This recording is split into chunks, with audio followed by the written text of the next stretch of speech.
IDX Opening Bell kita lanjutkan bersama saya Rudian Danu. Selanjutnya perdagangan saham di Bursa Efek telah dibuka. Kita akan mencermati kinerja perdagangan saham hari ini.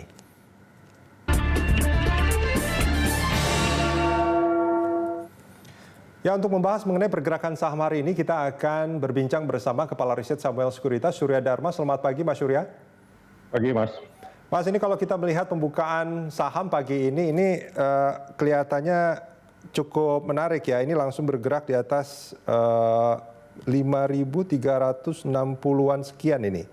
Ini bagaimana Anda melihat? Apakah ini akan berlangsung sepanjang hari atau bagaimana? Kalau dilihat kan memang sentimen di luar itu positif semua ya. Karena kalau kita lihat Amerika Serikat kan semuanya dapat dibilang all time high ya.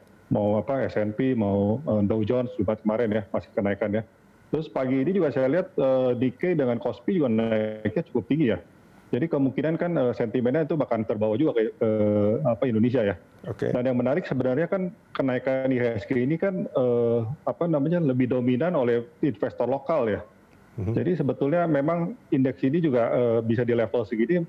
Menurut saya juga saya seperti tidak memperkirakan juga gitu ya, karena memang ternyata investor lokal kita itu lebih aktif dan juga transaksinya juga melebihi dari si investor asing kan.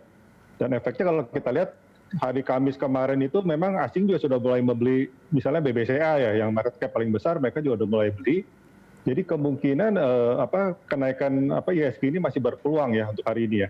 Oke.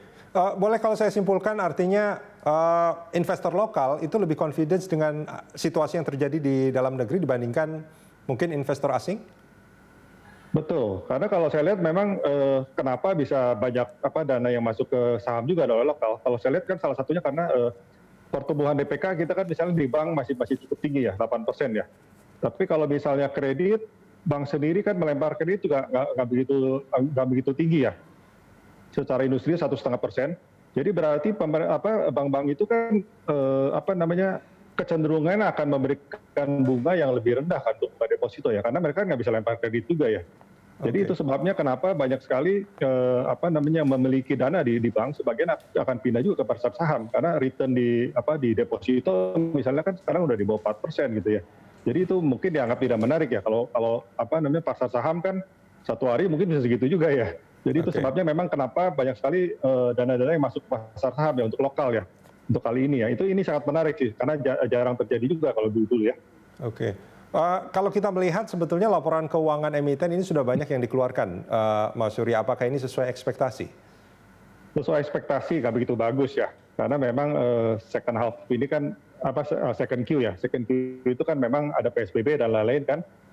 Itu semua memang orang sudah berpikir bakalan jelek lah. Tapi memang kita sekarang kan udah mulai masuk ke kuartal 3 dan diperkirakan juga kuartal 3 mungkin lebih bagus dibanding Q2, tapi juga masih nggak begitu bagus ya. Tapi jangan lupa kita kan udah mulai mendekati akhir tahun ya. Jadi kita juga mesti melihat 2021 seperti apa sih. Jadi kita semua juga memperkirakan ke 1 tahun ke depan seperti apa ya. Jadi memang kalau kita lihat kalau kita benchmark sebagai 2021 mungkin perhitungannya agak lain ya. Kita nggak bisa lihat yang kali inilah, yang Q2, Q3 kan itu mungkin nggak bakal begitu bagus ya. Tapi namanya saham kan kita melihatnya kan ke depan ya, seperti apa gitu ya. Oke, artinya ini kalau memang sejak awal sudah diekspektasi bahwa ini tidak akan terlalu bagus laporan keuangan emiten, ini sudah price in semua lah ya?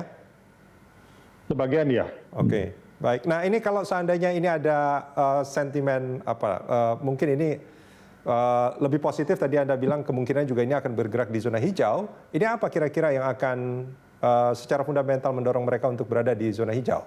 Selain mungkin karena terkerek sentimen global. Ya, terutama kan kalau misalnya kita perkirakan asing akan mengikuti lokal juga, berarti kan blue chip ya. Terutama perbankan ya, for big banks itu kan dapat dibilang beberapa minggu lalu katakanlah tidak banyak begitu bergerak ya.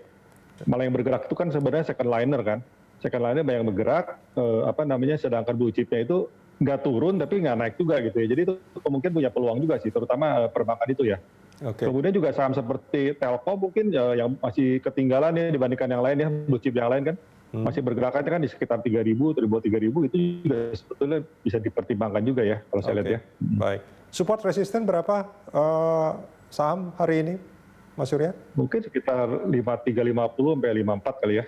Baik. kurang lebih lah. Baik, Mas Surya, terima kasih banyak sudah bergabung bersama kami di IDX Opening Bell. Sama. Pemirsa, kami akan kembali dengan perkembangan terkini seputar perdagangan di pasar uang. Informasi selengkapnya akan kami hadirkan usai jeda.